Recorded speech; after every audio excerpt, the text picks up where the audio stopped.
Okay, तो इस lecture के अंदर हम कवर करेंगे एरे इन सी प्रोग्रामिंग। तो एक्चुअली आपके पास एरे आप लोगों ने पहले जावास्क्रिप्ट के अंदर भी पढ़े हैं, ठीक है। तो इन्हीं को कंटिन्यू करते हैं। तो आप एरे एक्चुअली यूज क्यों करते हो, क्लियर है। तो इसकी एक्चुअल जो डेफिनेशन है आपको गूगल से मिलेगी, आप जहां से भी इसको विजिट करेंगे या पढ़ेंगे। तो an array is a data structure which can store a fixed size collection of elements of the same data type। Clear कि आप क्या करते हो, जब भी कोई एरे बनाते हो तो उस एरे की साइज फिक्स होती है। क्या होती है? फिक्स साइज होती है। क्लियर। आप डिफरेंट जो है डेटा टाइप स्टोर नहीं कर सकते इन सी प्रोग्रामिंग एक ही एरे के अंदर। इसका मकसद ये है कि आप अगर इंटीजर का एरे बना रहे हो तो सिर्फ नंबर ही स्टोर होंगे और आपके कोई अल्फाबेट स्टोर नहीं होंगे, ठीक है। अगर आप बात करते हो कि स्ट्रिंग का एरे बना रहे हो या कैरेक्टर टाइप का एरे बना रहे हो तो सिर्फ कैरेक्टर स्टोर होंगे, आपके नंबर स्टोर नहीं होंगे। क्लियर। इसीलिए आपको कह रहा है कि आपकी यहां पे क्या है, सेम डेटा टाइप है। क्या है? सेम डेटा टाइप का आप क्या बनाते हो, कलेक्शन ऑफ एलिमेंट्स बना देते हो, जिसे आप एरे कहते हो। क्लियर। और आपकी इसकी साइज फिक्स होती है। इसका मकसद यह है कि आपके पास किसी भी एरे की जो भी आपने पहले साइज डिफाइन कर दी आपकी वही रहेगी, उसके अलावा आप उसको चेंज नहीं कर सकते। क्लियर। उसके बाद but it is often more useful to think of an array as a collection of variables of the same type. अच्छा, यहां पे ये कह रहा है सेम टाइप, लेकिन कुछ होती है लूजली टाइप्ड लैंग्वेजेस, जैसे जावास्क्रिप्ट था, ठीक है, PHP है आपके पास। इन दोनों या आपके पास और भी बहुत सारी लूजली टाइप्ड लैंग्वेजेस हैं जिनके अंदर आप different types of values store कर सकते हो। नंबर्स, अल्फाबेट, बुलियन, कैरेक्टर्स, जो आपको लगे आप वहां पे स्टोर कर सकते हो जी। तो वहां पे ये डेफिनेशन चेंज हो जाएगी। क्लियर।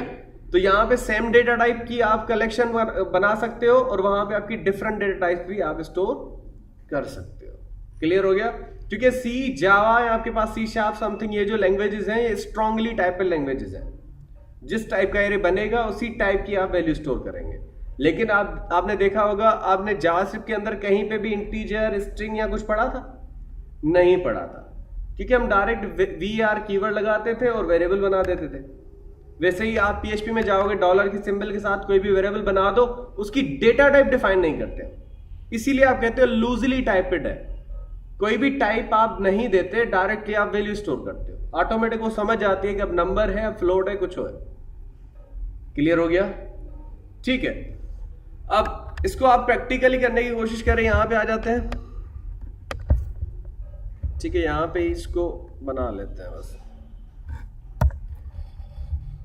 अच्छा, यहां पे आप जब भी कोई वेरिएबल या आप जैसे वेरिएबल बनाते हैं, आपने बना दिया integer A is equal to, suppose आपने 13 स्टोर करवा दिया। क्या इसी एक ही वेरिएबल के अंदर मल्टीपल वैल्यूज स्टोर कर सकता हूं मैं? कॉमा देके ऐसे नहीं, ये आपको एरर देगा। क्लियर। कि आप एक ही जो है वेरिएबल के अंदर मल्टीपल वैल्यूज नहीं दे सकते। हाँ, आप वैल्यू बहुत बड़ी दे सकते हैं लेकिन मल्टीपल वैल्यूज नहीं दे सकते। तो आपकी जितनी भी बड़ी वैल्यू हो लेकिन एक ही वैल्यू कहलाएगी। क्लियर। तो इस प्रॉब्लम को जो है निकालने के लिए, रिमूव करने के लिए आप लोगों ने एरे को यूज किया है, ठीक है। एरे के अंदर आप क्या करते हो, कोई भी वेरिएबल आप बना दो, उसके बाद आप जितनी नंबर ऑफ वैल्यूज स्टोर करना चाह रहे हो आप कर सकते हो, और इसकी साइज फिक्स होती है। साइज क्या होती है? फिक्स। अगर मैंने यहां पे देखें इंटीजर ARR यानी कि एरे का नाम हो गया। आप जो रखना चाहें आप रख सकते हैं, ABCD, किसी का नाम लिख दो, अली लिख दो, अहमद लिख दो, आपकी मर्जी है। क्लियर। और यहां पे आप क्या बता रहे हो कि मैं जो एरे बनाने वाला हूं ARR, उसकी साइज यानी कि नंबर ऑफ एलिमेंट कितने होंगे, टोटल 5 होंगे। उससे ज्यादा मैं इस ARR के अंदर वैल्यू इंसर्ट नहीं करूंगा। अगर मैं इंसर्ट करूंगा तो आपके पास एक एक्सेप्शन या आपके पास एरर आएगा कि array index out of bounds. Clear है कि आपकी वो बाउंड्स यानी कि उसकी मेमोरी 5 एलिमेंट्स की है, उससे ज्यादा वैल्यूज इंसर्ट नहीं कर सकते। अच्छा, वैल्यू कैसे इंसर्ट करते हैं तो मैं आपको बता देता हूं कैसे। देखिए, यहां पे आके मुझे क्या करना है कि आपने ARR लिखा। अब यहां पे आपकी दो चीजें होती हैं, एक होता है उसका इंडेक्स जो आप यहां पे बताते हो, इंडेक्स। क्लियर? कि कौन सी, क्योंकि 5 एलिमेंट बनाने ना मैं, तो 5 एलिमेंट के अंदर आपका होता है एक इंडेक्स, एक होती है उसकी वैल्यू। क्लियर? कि कौन से इंडेक्स पे कौन सी वैल्यू स्टोर करनी है। अच्छा, इंडेक्सिंग किसी भी लैंग्वेज के अंदर एरे की इंडेक्सिंग 0 से स्टार्ट होती है। कहां से? 0 से। क्लियर? तो अगर मैंने 5 एलिमेंट लिखे हैं, इसका मकसद है हम 0 से स्टार्ट करेंगे इंडेक्सिंग। क्लियर? और एक कहां तक जाएंगे? सिर्फ 4 तक। और यहां पे आप वैल्यू लिखते हो, क्या लिखते हैं हम? वैल्यू लिखते हैं। क्लियर हो गया? मैं इसको कमेंट कर देता हूं। अब यहां पे आके क्या करना है, एरे का नाम लिखा, इंडेक्स दे देते हैं 0, और 0 इंडेक्स पे क्या स्टोर करना है हमने? मैं कर देता हूं 14। क्लियर? तो आपके इसी एरे को पहला एलिमेंट मिला 0 इंडेक्स पे, और उसकी वैल्यू क्या है? 14 है। Clear? I am gonna copy it and paste it again and provide some different indexes and some different values। ठीक है,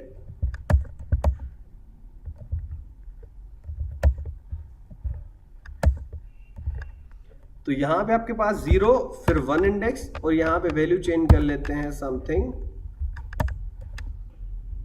अच्छा, डिफरेंट टाइप की आप वैल्यू इंसर्ट नहीं कर सकते, सही है, ये याद रहे। सिर्फ इंटीजर का एरे है तो सिर्फ इंटीजर ही इंसर्ट करेंगे, उसके अलावा कोई वैल्यू इंसर्ट नहीं करेंगे।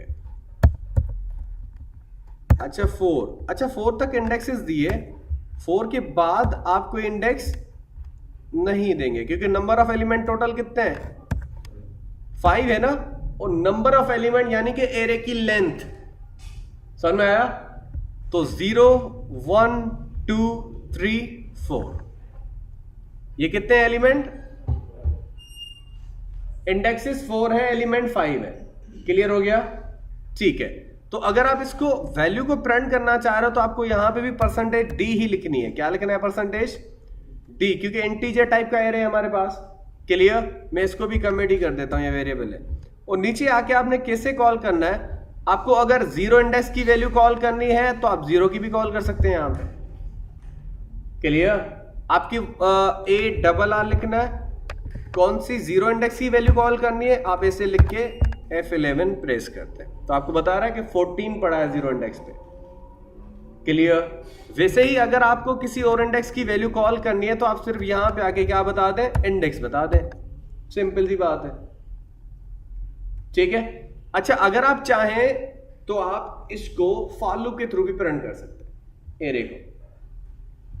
ठीक है, तो मैं क्या करूंगा, यहां पे आके आप फॉर, और यहां पे एक वेरिएबल बना देते हैं integer i is equal to 0, और मैं यहां पे क्या कर देता हूं कि जीरो यहां पे असाइन कर देता हूं। i की वैल्यू क्या है? 0 है। i जब तक लेस देन है और इक्वल है किसके? सपोज 5 एलिमेंट है हमारे, तो मैं कह देता हूं 4 तक बराबर है, क्योंकि इंडेक्स 0 से लेकर 4 तक है ना, तो i आपका इंडेक्स प्रोवाइड करता रहेगा। आप एरे की लेंथ का जो है वो मेथड भी यूज कर सकते हैं कि तब तक आपका लूप चले जब तक एरे की लेंथ है। सही है? और यहां पे आके आपने ये वाली लाइन पुट कर देनी है। अब कैसे प्रिंट करना है देख लीजिएगा। पहले तो जब आपका ये number of array is equal to,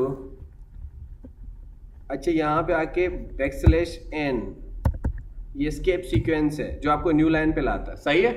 अब एरे का नाम वही रहेगा, और यहां पे क्या लेंगे हम? i।